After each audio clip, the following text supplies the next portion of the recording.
Do you want to start selling merch on Amazon? We're going to show you how to set up an Amazon merch account, complete it with contact information, banking details and tax information.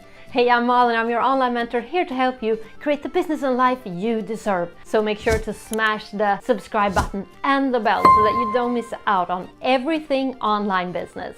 It's called print on demand. You create designs and put them on merch like hoodies, t-shirts and phone cases. Once someone makes a purchase, the product is manufactured, shipped to the client, and you get paid.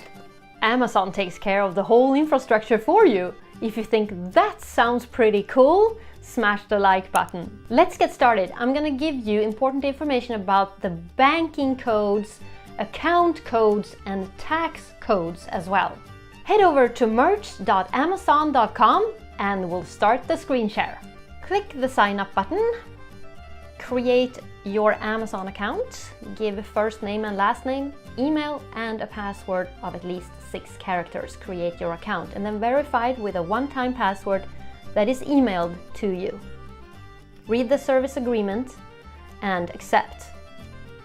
It's time for business contact, bank details and tax details. Press continue. Is your business individual or a corporation? Give it here. Also the date of your registration and the country. Scroll down and give all of your address information. Remember to also give phone number and email address at the bottom. Moving on to where your bank is located and the account holder name. Let's stop the screen share right here because I'm gonna tell you about the IBAN and BIC codes. Okay, so listen up. The IBAN number is a global ID number for your individual account. Find it in your internet bank.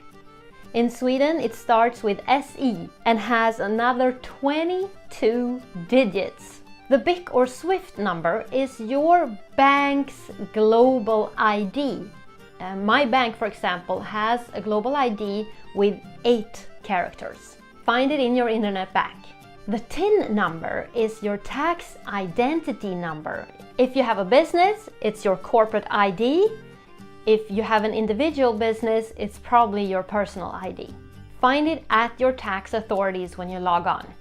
Back to the screen share here. So here you put the account holder name, which is probably you, and then the codes. Now you're all set up to receive payments from Amazon, from the different marketplaces. It's time for your tax information. Save and continue, complete tax info. Give a couple of answers to what type of business that you have, whether you reside in the US or not. Scroll down, answer some more questions, and then get to this tax identity. Select the country of origin for your business. Give the name of your organization. And if your mailing address and permanent address are the same, just click done. And then now give this TIN number that I earlier explained, the one that in Sweden has 24 characters. Confirm. Then it's time to sign. So you check the boxes and then you sign at the bottom. Come back to this page where you scroll down for save and continue. And then you have to answer yet another sign-up form where you describe your business and the intention that you have with your merch business. Okay, so your request has been submitted. It's going to take you approximately 14 days to get an answer. In the meantime, click the templates and start creating your designs. Hey, to create your designs, you need Canva. And in this video, you get Canva Pro for free.